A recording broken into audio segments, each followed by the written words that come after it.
Okay. All right, so let's have prayer and we'll begin here.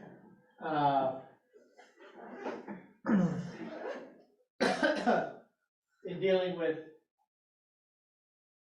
the finishing up of these ministry opportunities and plans, and then take a look, we'll begin our unit in dealing with other aspects of family ministry. And this, I think, really is something to keep in mind, that implementing an overhaul of a church is a lot of work, and you've got to really be committed. And you need to make sure that your people really are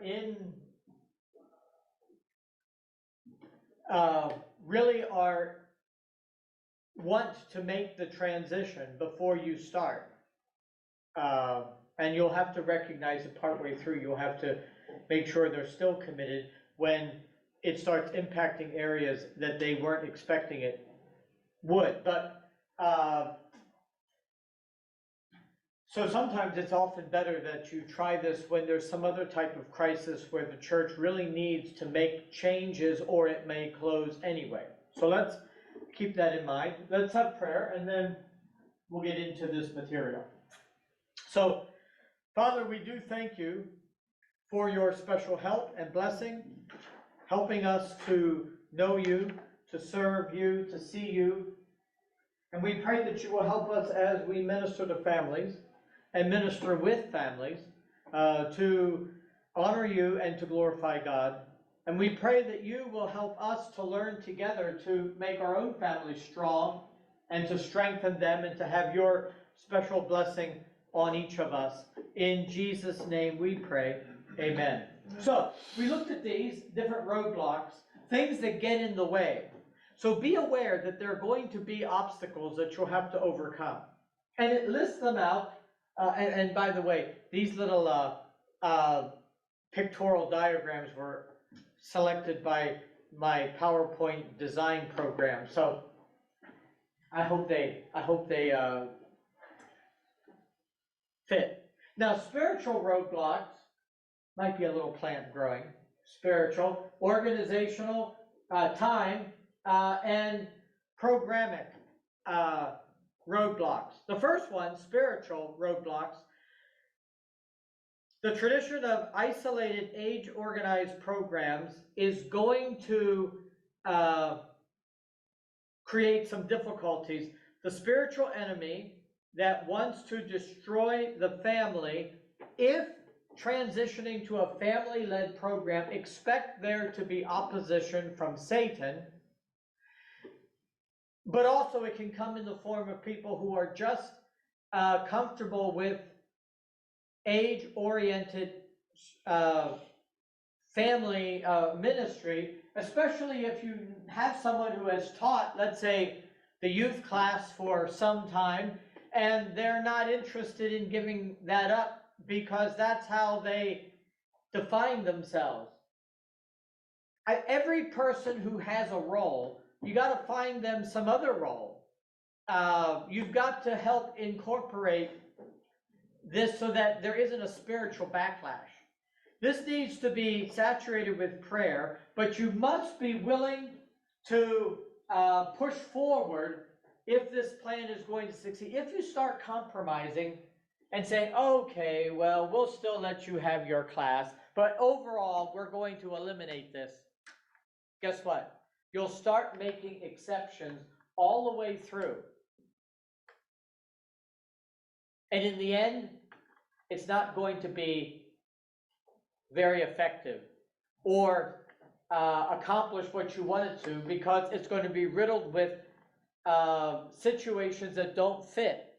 And the last thing you want is to create an enclave from an individual, a church member, where they have authority or control over something.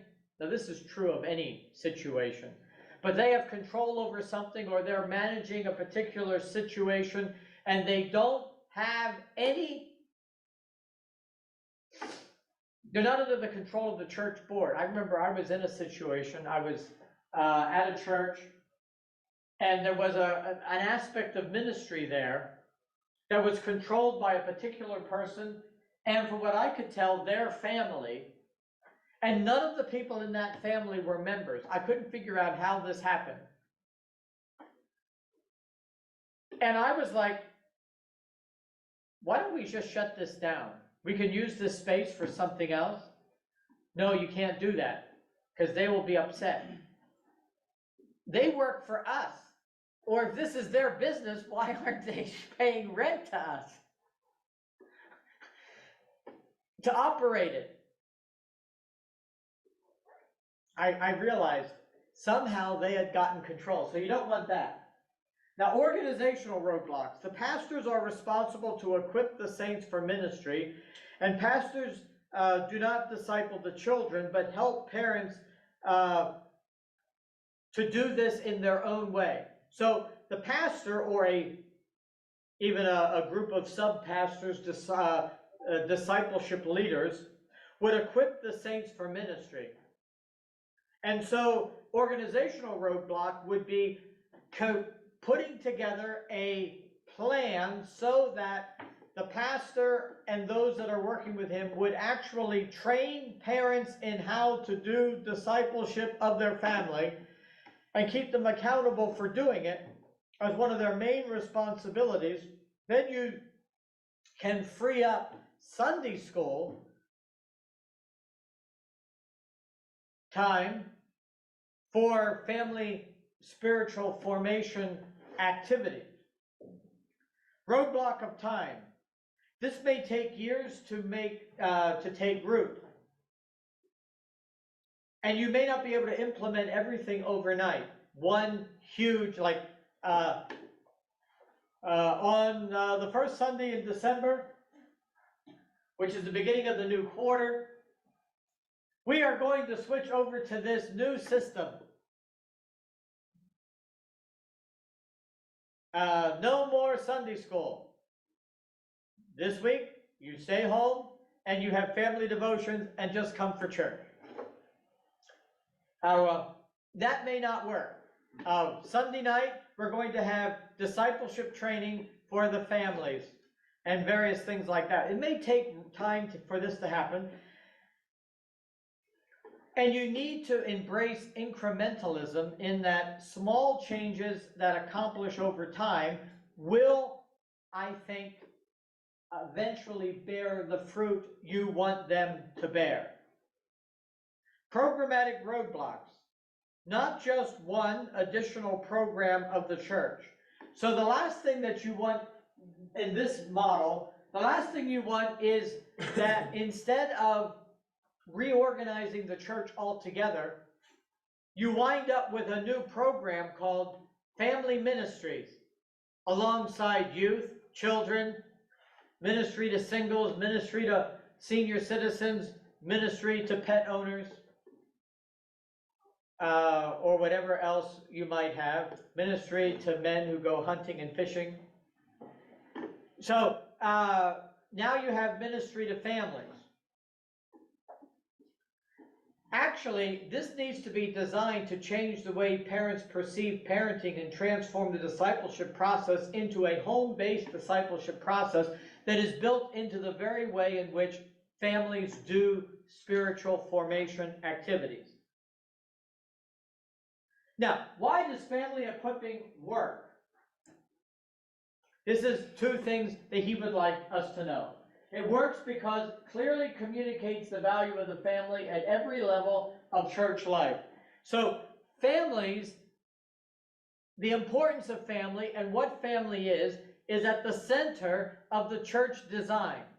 And I do think that one thing that will happen in this model, at least where families are taken seriously, is you no longer have to worry about fighting this battle as to what's more important, church or family, in the psychological hierarchy structure or authority structure or the plan of God. Because there are a lot of resources that will try and convince you family's more important than the church, or the church is more important than the family. Well, let me tell you, sometimes the family is more important than the church, and sometimes church is more important than the family. It just matters what the situation is. But here we recognize that if you clearly communicate the value of family at every level of church life, both of these things work together. They are co-champions in bringing about the results of creating a generation of emerging people that want to serve Jesus. That's the goal.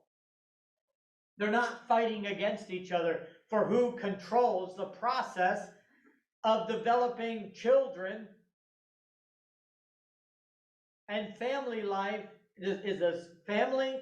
Which one controls the process of discipleship? And then it allows the restructuring, exiting age organized ministries to champion parents' role.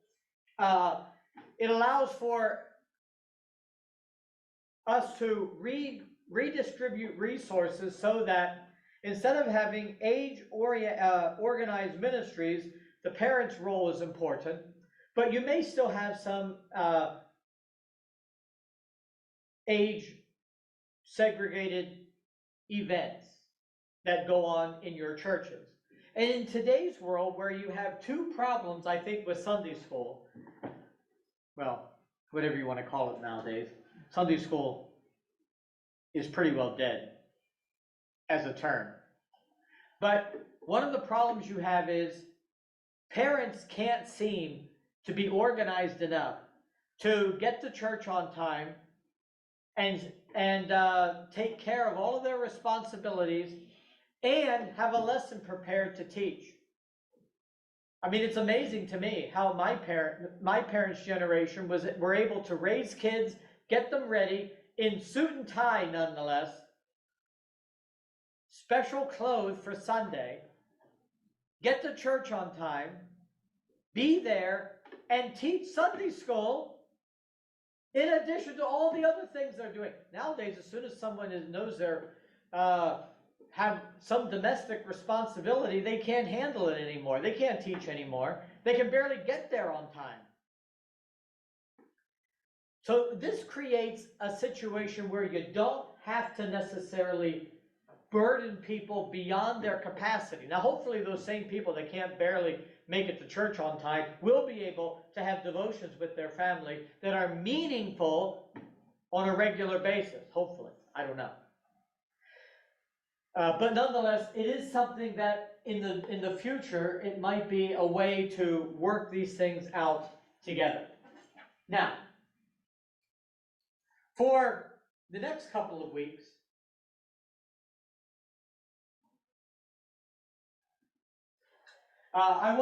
we want to talk about helping families, in some ways families that are in distress, and the PowerPoint that I have put up.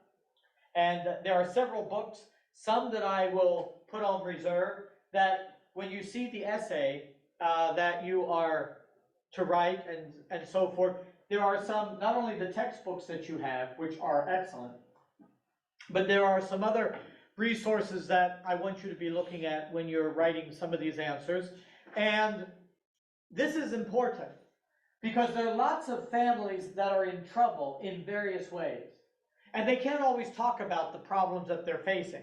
Sometimes they don't even know that there are problems in their home. Now, one of the books that I did read and I'm using in this material, Violence in the Home, An Opportunity for Ministry and Evangelism, and I had that as the title of my next slide, does take a rather comprehensive view of violence. And in fact, when we're all said and done, when you're reading through this book, which I did look through it again in preparing these lectures, you can become convinced there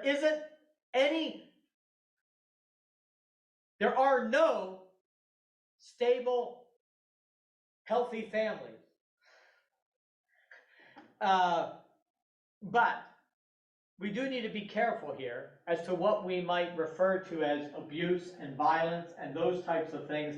But we want to keep our ears open too, because it is more and more important, because people are less willing to put up with difficulties in relationships where once they did.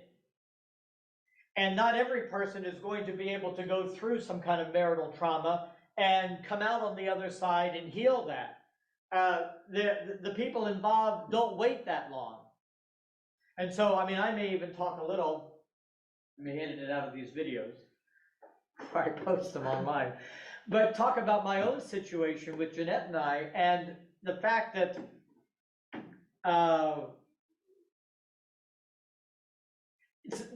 some days I'm amazed that we didn't split up during our difficult moments. And I asked myself, you know, I'm not the smartest person in the world. I had some advantages that some people don't have, but none that by advantages of circumstance. You couldn't plan for things to have happened the way they did. And I certainly would not want to recommend that you try and orchestrate some things to happen the way they did, because you couldn't do it. But on the other hand, we want to be involved to help people know that you can work through difficulties. And we want to help people to do that. And so, domestic violence. Now, you may want to move closer, because I've noticed that the writing on this slide is a little faint. As you can see, you can't even see it. It's that faint. Now, forcing one's partner to do something they do not want to do, or preventing them from doing what they want to do. How often does a partner prevent someone from doing what they want to do? I want to go to town. I'm sorry, you can't. We have other responsibilities. It all depends on how you go about this. But let's face it, forcing one's partner, the word forcing, I think, is the goal here. Forcing one's partner to do something they don't want to do, or preventing them from doing what they want to do. Now, we must have a biblical concept of submission within that whole statement. And I like to tell people that if you don't, there's always advantages and disadvantages to any marital relationship, and who you marry, and what you have to put up with, and what you have to submit to. And if a young lady is upset with the fact that she's married to someone who's a little particular, controlling, and in a way limiting of her rights as she might see it, well, then she should have chose differently. But on the other hand, we do need to keep this as a way of understanding. Now, this is a side note here. Using or threatening physical violence, or using psychological, mental, sexual, or economic manipulation in order to get people to do what you want. That would be the definition there. You use physical violence, or you threaten to use it. And some people don't actually do violent things. They just threaten to do violent things. And you can become jaded to that. And that's why sometimes a husband might act outraged, or a wife for that matter, and eventually they snap and do something awful, but no one takes them seriously. But they've been threatening for years. Or sometimes people can use manipulation, sexual, like manipulating with sexual favors, even within marriage, withdrawing them, or whatever the case may be, or not giving people economic liberty. There's all kinds of ways that you can prevent someone from doing something that what they want to do. Now, another thing here. Willful intimidation, assault, battery, sexual assault, or other abusive behavior perpetrated by one family member, household member, or intimate partner against another. So this is not just life isn't like I hope it was, but people do something intentionally to intimidate and control someone else. A repeated pattern of behavior used to install fear or gain power and control over another person through the use of intimidation, emotional abuse, verbal abuse, sexual abuse, physical assault. So it's a pattern of behavior as well. It's not just one isolated event. Now it can start that way, and if something happens that is untoward, it needs to be taken into consideration. This cannot continue and be involved in the, well, for you, it's too late. But in the dating process, keep your eyes open. Because if something happens that you see as potential, at first it might seem just a little unusual or funny or unique or whatever, but those kinds of things can become, if they really have the motivation of manipulation and control and trying to get someone to do something, that's not going to stop once you're married. In fact, it's only going to get worse, especially once the initial honeymoon stage wears off, and then those things become irritating and worse. It needs to be taken into consideration. Now, here, one partner dominates and controls through fear, humiliation, or assault. That is the definition that we're going to use as the idea of assault. Now, when we're looking at the legal definition of violence, now one single act of physical or sexual violence is enough to be charged in the law as a crime. Now, exactly what comes to that level, and whether a person would necessarily be controlled by a crime. Now, there was a day that, like within marriage, it was very difficult to prove. Or in some cases, it wasn't even, some states, it wasn't even possible to charge a husband with sexual assault of his wife. Do you know why that is? Why would you think that is? Because the laws on sexual assault were written with the assumption that you couldn't do that. They would write something like this: a person who commits an unwanted sexual act on a person other than their wife or spouse, or something along that line.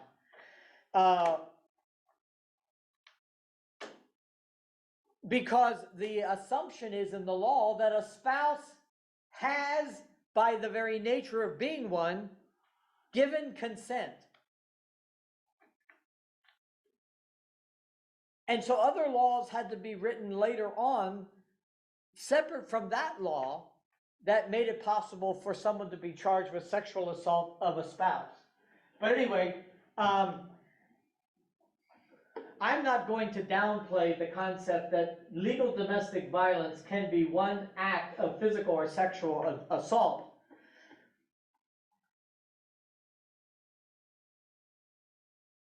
But I would imagine that what we want to do in dealing with this in the context of our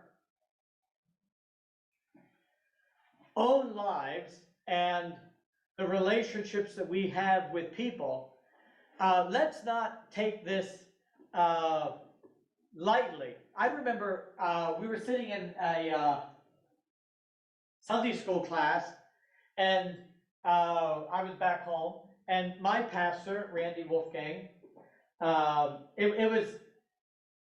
it sort of came up in the Sunday school discussion. He wasn't in the room, but his wife was teaching the class and made some comment about how if a person, was struck their spouse, his initial response would not be that those people, that person should leave. because of that. And it wasn't because I think that Randy Wolfgang believed that it was okay to strike your wife a few times, which is how it seemed to come across to me in the classroom. But because his commitment to marital fidelity was stronger than his belief that one incident should create disruption. Now, I would say this, that a woman, I am firmly in the belief that a Christian should not file for divorce. There are other options, even a legal separation, which has all of the earmarks of divorce and laying out all of the parameters of property and child welfare and support and all of that. And if you can get one, it's exactly the same as a divorce decree, but you're still married. And you can't convert that into a divorce for a year if you can grant one. Now be aware that if your spouse were to file for divorce and you file for a legal separation, the judge will always grant the divorce. And if you're ever in a marriage, and keep this in mind, because people, I did not plan on having to become an expert on this when I got married. But you may. If someone files for divorce, and we didn't do that, so we didn't have that problem. But if you file for if your spouse files a divorce on you, you don't have to file for divorce in order to have a right at the table. Ask your lawyer to file for a legal separation, so you haven't done that. And work out the best relational deal you can in the process and try for reconciliation. But there are other options that a person can go through, because a Christian should always be committed to reconciling, as unlikely as it may seem to be possible. And yet there are situations where it is dangerous to stay in a relationship. People are killed. You got to get out. Or economically, the spouse is spending you into bankruptcy and you've got to protect yourself and your children. And various other things of that nature, you might need to take action. But there are other options besides divorce. So that's where I stand along that. So a cycle of abuse. What we really want to be aware of is that a cycle of divorce, a cycle of abuse,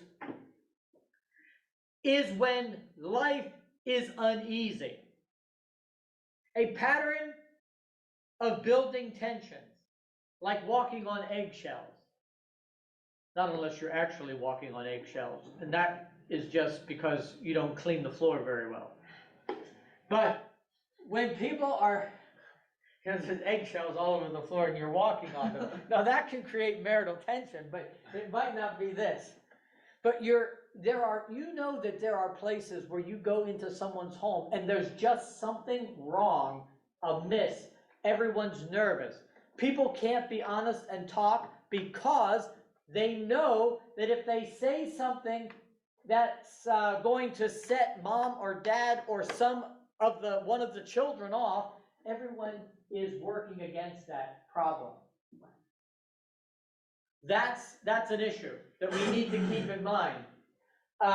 So that abuse may be different than physical abuse, but there's some other issue there that you've got to deal with. Violent outbursts of verbal and or physical assault.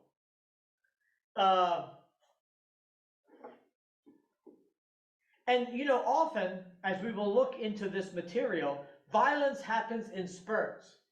Someone will do something and they will react in a violent way, and then they're sorry, and they bring their wife flowers or whatever, and things calm down. And then something will happen. At first, it could be years in between those incidents. And they start becoming more and more frequent and more difficult to deal with. And then a period of calm, good times, that make things seem palatable. Just this week, well, last week, during convocation, it was 5 years ago in March, well, this whole semester, but in March when things were really at their worst with Jeanette and I, 2018. And I saw one of my memories pop up on Facebook where I was asking for prayer because we needed miracles. I didn't say what. I didn't feel right to get up and say something in chapel. God has answered these prayers because in some ways, everything being live streamed around the world on Facebook makes me feel less likely to say anything I don't want heard about in France. But nonetheless, God did that. I mean, I took action that was very temperate and deliberate, and it just is a miracle at times that things didn't spin out of control. I could have easily made a mistake. I had to keep my mind while at the same time being firm. It was not an easy thing to do. And usually the people who are having marital issues, they never would ask me to be a relationship mentor, but they usually send the people who are in trouble to me. And I have no problem saying, I'm going to be right there in the middle of this with you if you need help. It's definitely worth trying to do what we can. Now, what is domestic violence? So, looking at physical assault or other abuse. And so that is pretty well self-explanatory. Physical abuse, you know when it happens because someone hit someone else. That's easily defined. Or you could make the case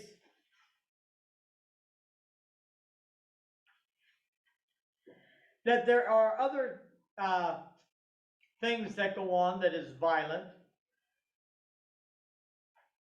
like the breaking of things, that can be violence too, but nonetheless, physical abuse.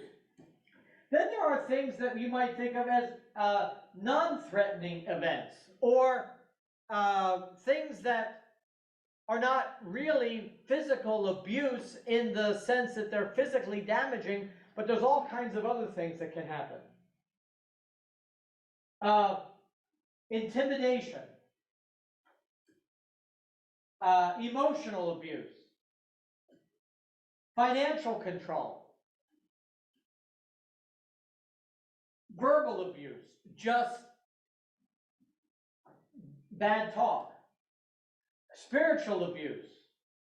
And we do need to be careful that we don't use the Bible to try and manipulate and control people. It is because if I hear someone say something is a scriptural principle and then use that to enforce control on people, I make them live it out for the rest of their life when it's no longer politically convenient. You just can't forget, if it was a biblical principle, it's a biblical principle. If you're using it for political purposes, forget it. We're going to be consistent. Sexual assault. Now, if non-threatening events fail to control a person, physical assault may be used. The combination of the two. This is often the gateway area. There's all kinds of things like this going on in the relationship, and they don't work anymore. And that's when a person can result to some sort of violence, because they're losing control of the person.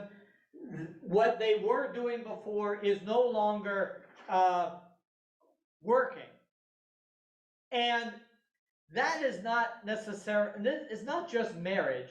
It can be any kind of relationship, but this is not marriage. You know, it's a war. It is a tense coexistent relationship. And there are all kinds of reasons why people get married, beyond the fact that they're in love with each other and they can't seem to conceive of living elsewhere. There's all kinds of other reasons why people get married, and many times it can devolve into things that have abuse and difficulties embedded into those relationships. Sometimes you just need to have tension. It's hard to dig it out. But God is able to bring about deliverance if it is one. Okay, so when you're a minister, or you're working in churches and you're working with people who are in need of help, using the term of a counselor, but a pastor or a worker, be an observer. Live your life with your eyes and ears open, because if you do, you'll pick up on things. I can remember right before I got married, I went up to Ohio to visit with a person who I was in school with. They invited me up for the weekend. And this guy was a tremendous student. I mean, he graduated from here with almost a perfect 4.0. He was the top of his class at Wesley Biblical Seminary.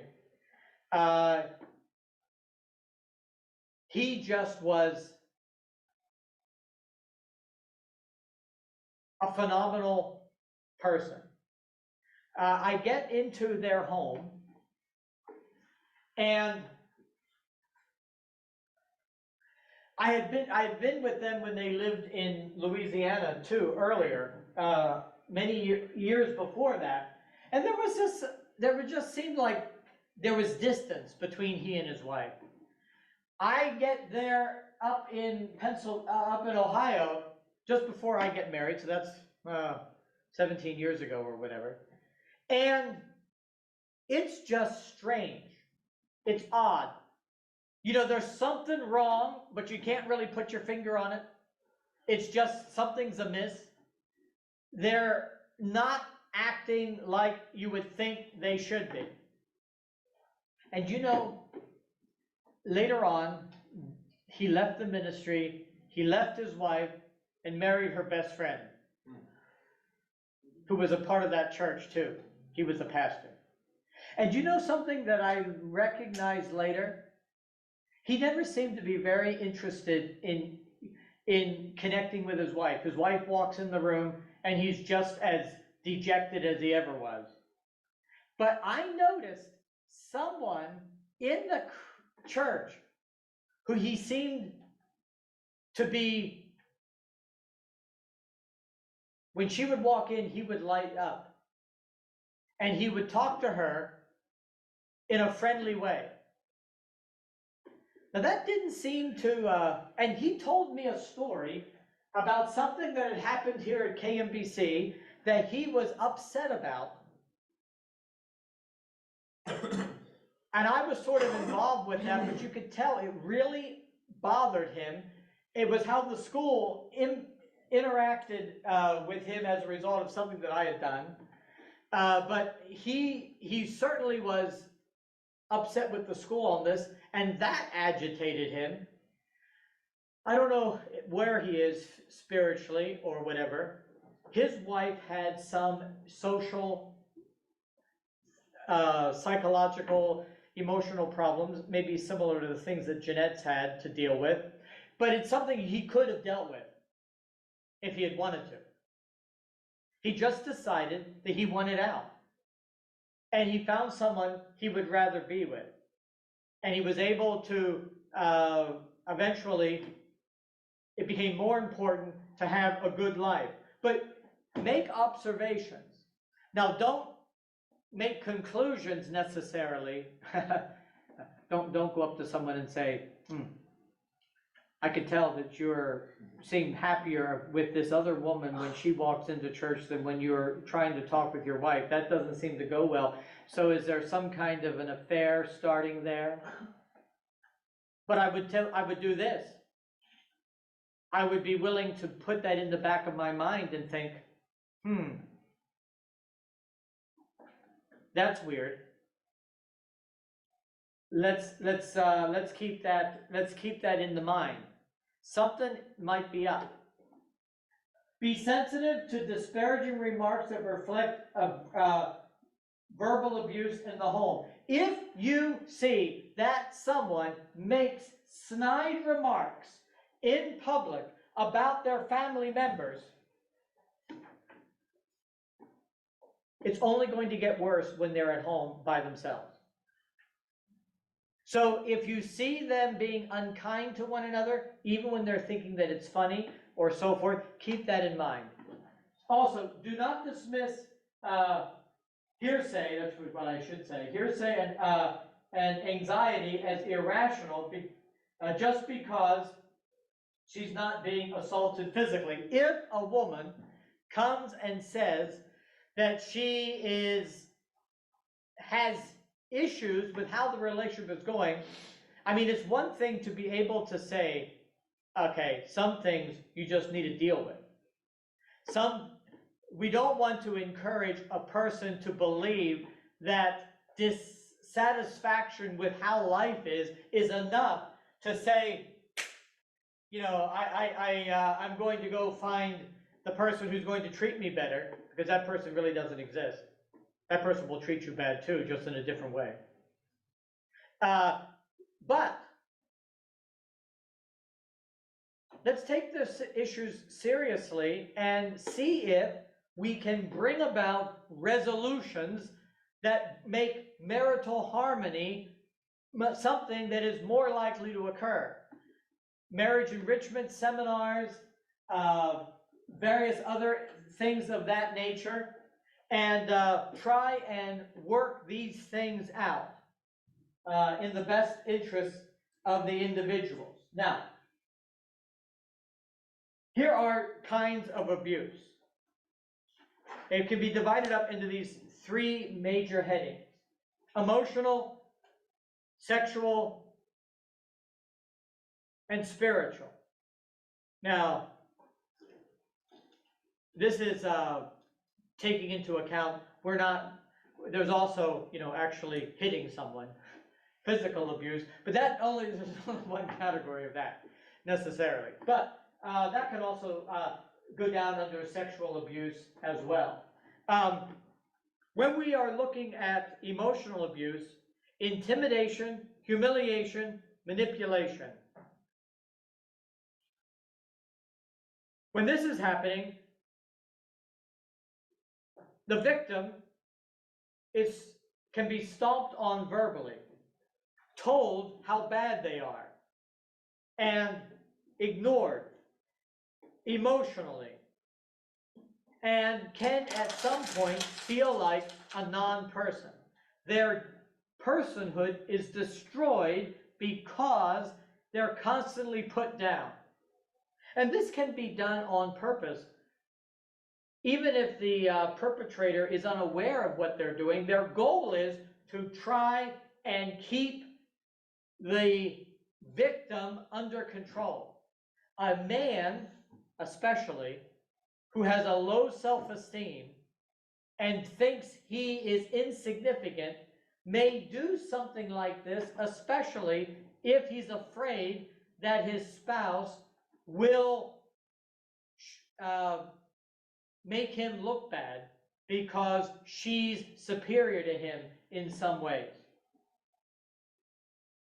Sometimes a person will do this simply because they believe it is necessary to act this way to show everyone that they're in charge at home, the master of their own castle. They believe that in order to be in charge and to be in control, you've got to correct and manipulate and keep everything under control. And especially when someone is afraid that things might happen that they're not in control of, this can result in demoralization of the people inside the home.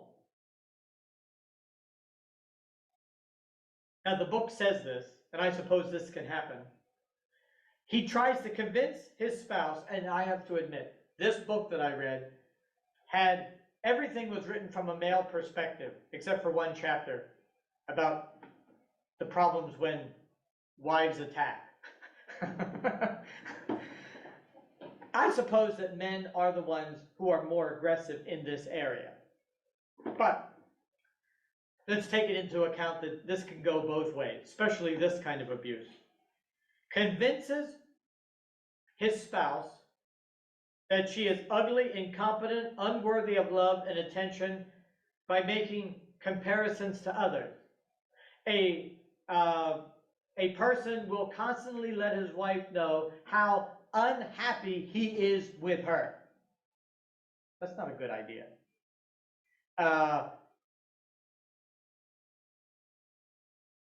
A person can always come to the conclusion that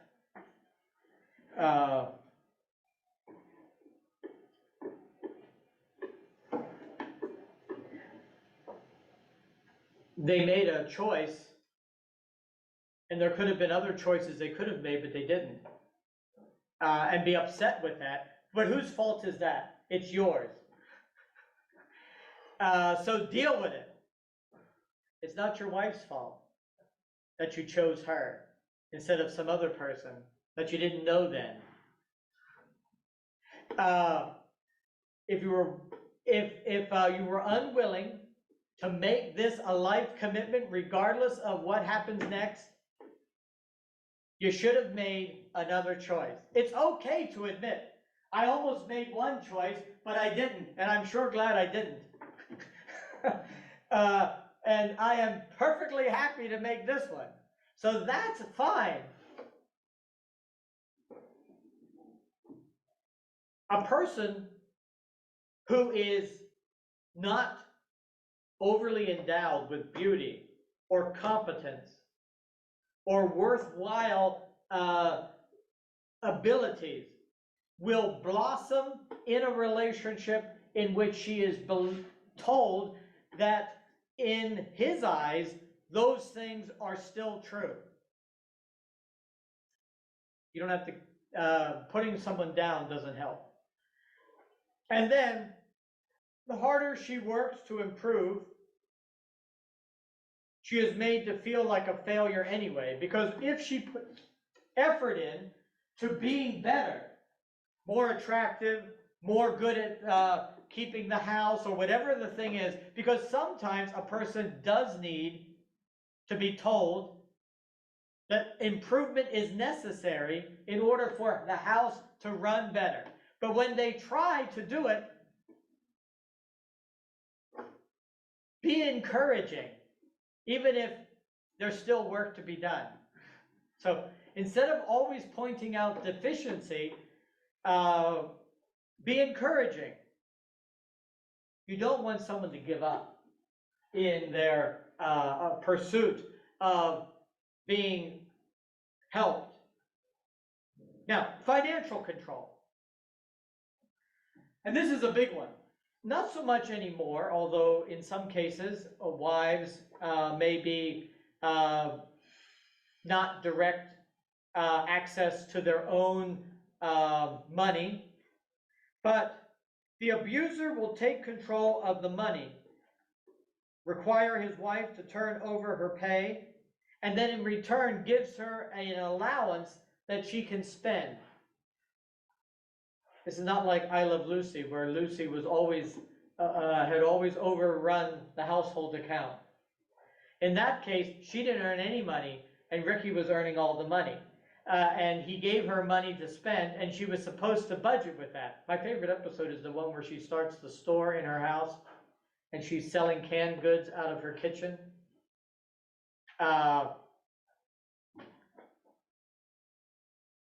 Because she now has some kind of a charge account at the grocery store, and she is getting extra money that way.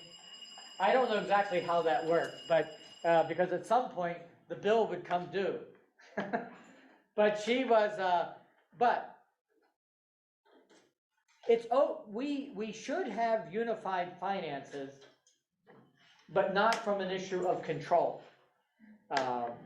We should try and avoid that. So, we'll continue on, and, when we come back.